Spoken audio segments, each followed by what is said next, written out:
Hey guys, this is Unpunk bringing you another video here today. This is going to be a quick guide on how you beat the boss within the Frozen Dawn really easy. So what you're going to want to do is first start out by using the class I have on screen. It is a frontline with team effort, vicious, determination, the M1A1. I have the body snatcher variant, and whatever grenades you want because you're not going to need those. So the M1A1 Pack-a-Punch is absolutely a god tier weapon against this boss. It destroys him so quick, especially with that triple damage that you can apply to all players with team effort and vicious on frontline. Determination is key for this because it is really hard to get your armor back during the boss, and it also saves you a lot of points if you end up losing armor early rounds while building wonder weapons and the melee weapons and things of that nature. You can get 2 per time of activating it, so that's really awesome. If you're playing solo, I recommend switching to Resilient or all the ammos, something along those lines, so that way you have a better setup because the team effort does not do anything, of course, if you're not playing with a team. So this is an easy strat that works for solo, 2-player, 3-player, or 4-player, and let's get right into the bulk of it. So 4 stages of the boss fight.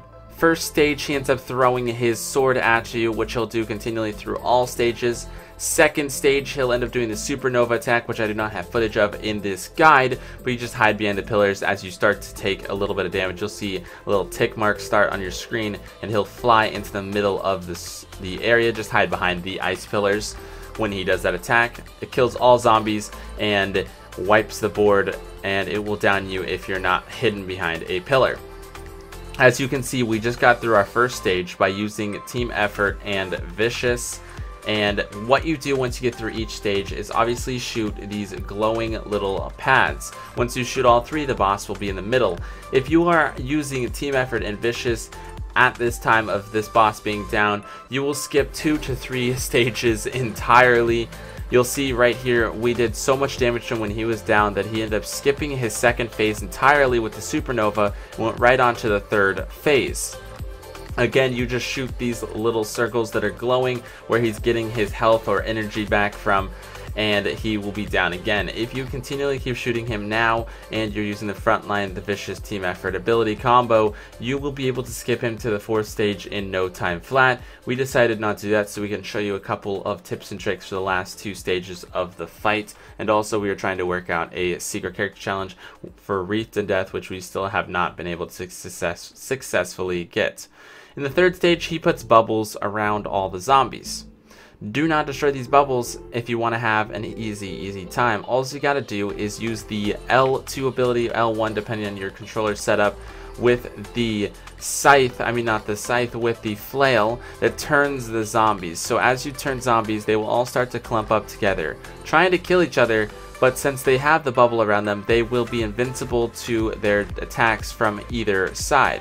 So there will be some stragglers. Just run away from them, try and clump them up all together, and you'll have an easy time of doing this.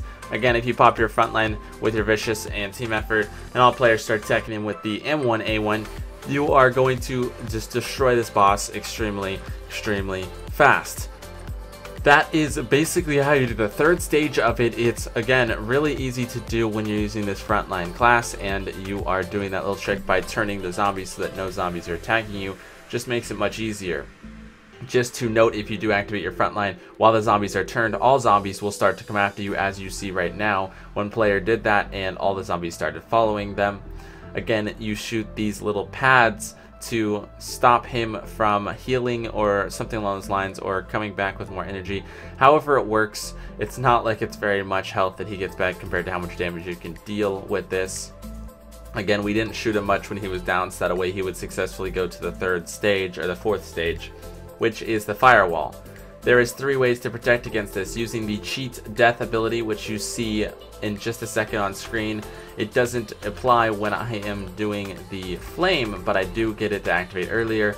All it is when you're about to go down, the scythe will go ahead and it will shoot a big blast of energy out that will protect you from going down.